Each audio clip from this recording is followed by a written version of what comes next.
Hello students, ball poem by John Berryman. इसका हम आज एक्सप्लेनेशन देखेंगे। चलिए, what is the boy now who has lost his ball? What is he to do? I saw it go merrily bouncing down the street and then merrily over. There it is in the water. Right? So merrily matlab cheerful, happily, right? So merrily is happy.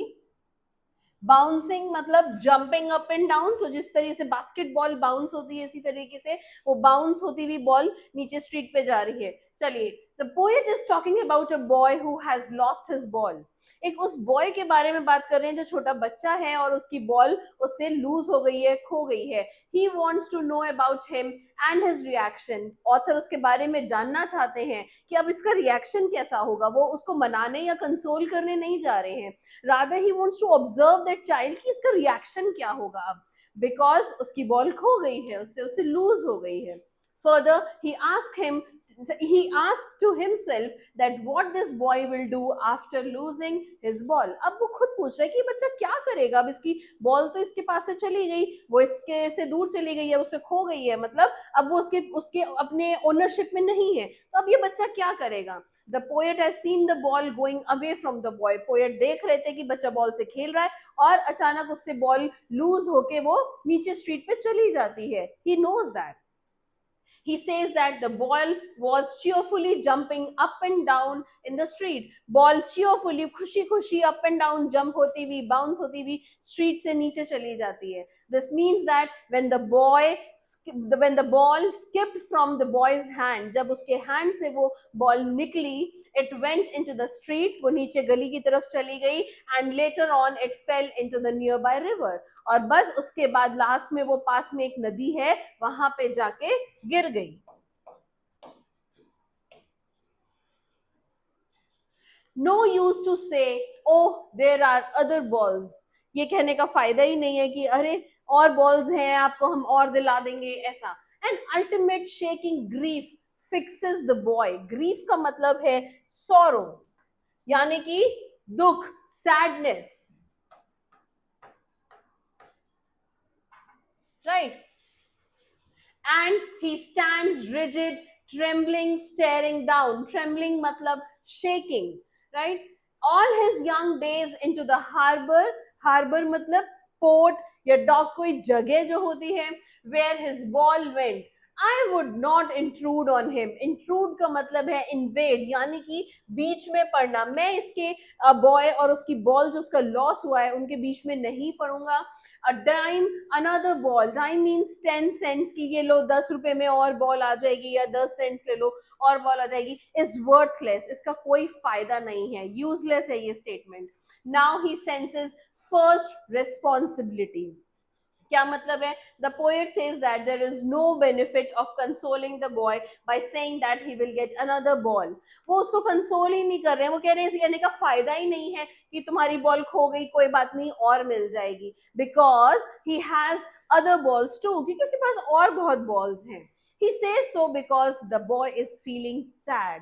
Boy को बहुत दुख हो रहा है, इसीलिए वो उसको कुछ कहना ही नहीं चाहते, उसको कंसोल नहीं करना चाहते।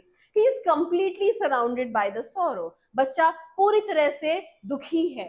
The poet says that there is no benefit of consoling the boy by saying that he will get another ball because he has other balls too। उसको कहने का फायदा ही नहीं है कि बेटे घर पे तो और बॉल्स हैं, तुम्हें तो और मिल जाएगी।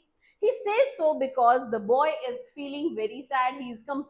He is sad because all the memories of the childhood days went down the harbor। क्योंकि उसकी जितनी भी जो बचपन की यादें हैं वो उस बॉल से जुड़ी हुई थी, और वो हार्बर यानी कि जो नियर बाय रिवर थी उस पे किनारे पे बह के चली गई है।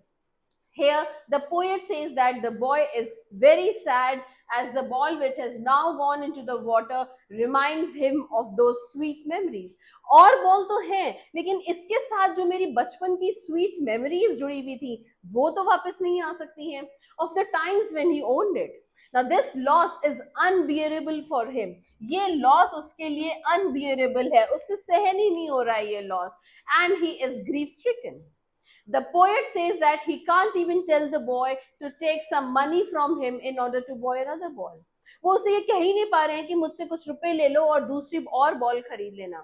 He says so because the new ball will not bring the sense of belonging to the boy.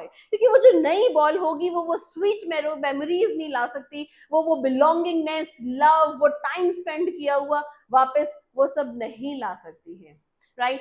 Further, the poet says that the time has come for the boy to learn the responsibility of taking care of his things. उसको सीखना पड़ेगा कि अपनी चीजों की care कैसे करते हैं. और जिसने ये सीख लिया, you will be, I think, the most richest person. अपनी चीज को संभाल के रखना. I'm not saying materialistically कि आप कल को बहुत रिच बन जाएंगे, ये वो नहीं, बट जितनी चीजें हैं जो आपके पोजेशन में है, अगर आप उन्हीं का ध्यान रखना सीख गए ना, उससे बड़ी रिचनेस कुछ नहीं है, उससे बड़ी रिचेस कुछ नहीं है.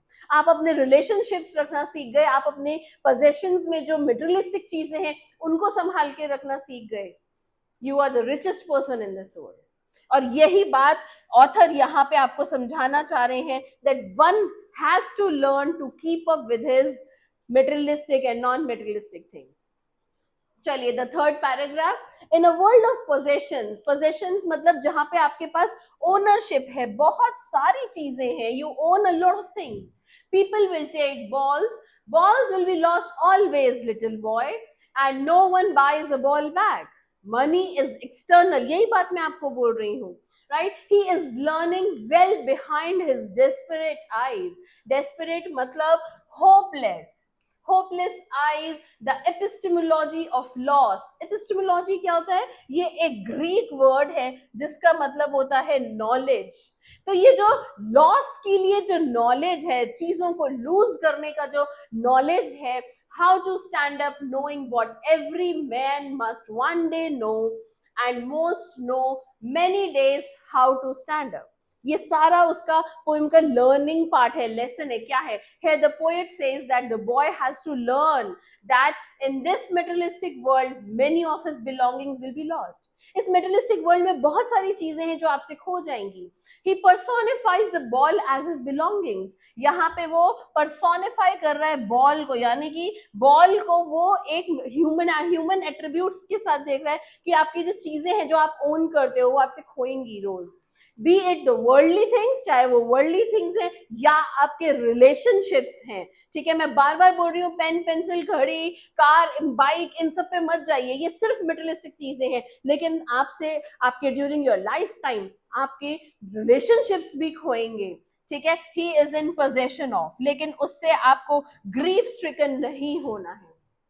So he says that he has to learn to live without them no matter what. आपको सीखना पड़ेगा उनके बिना रहना भी. He says no one can buy back such things for him. कोई भी उनको वापस नहीं ला सकता है. The poet said so because according to him money can't buy you everything. Of course आपको money सब कुछ थोड़ी दिला सकता है.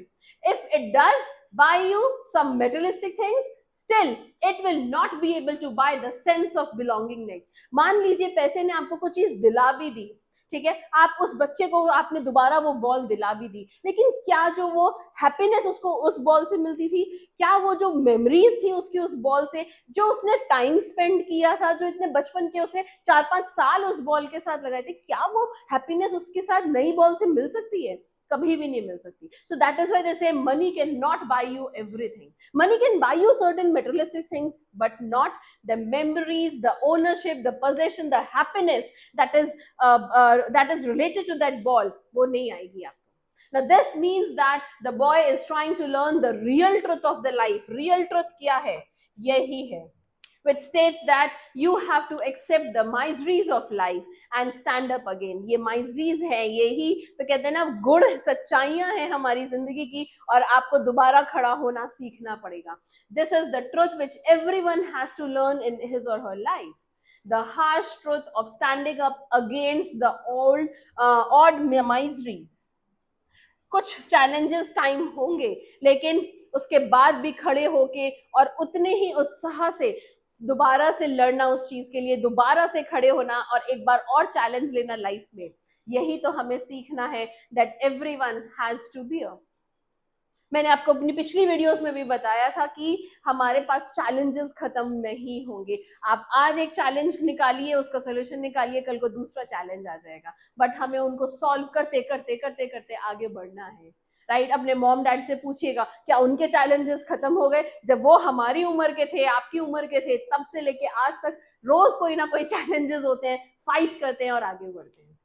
तो बहुत ही खूबसूरत ये हमारा एक लेसन था द बॉल पोयम से जो हमने सीखा, राइट? अगली वीडियो में इसके क्वेश्चन आंसर्स करते हैं और किस तरीके से इसके आंसर्स लिखने हैं, कुछ इंपॉर्टेंट वर्ड्स वो भी देखेंगे, राइट? Thank you.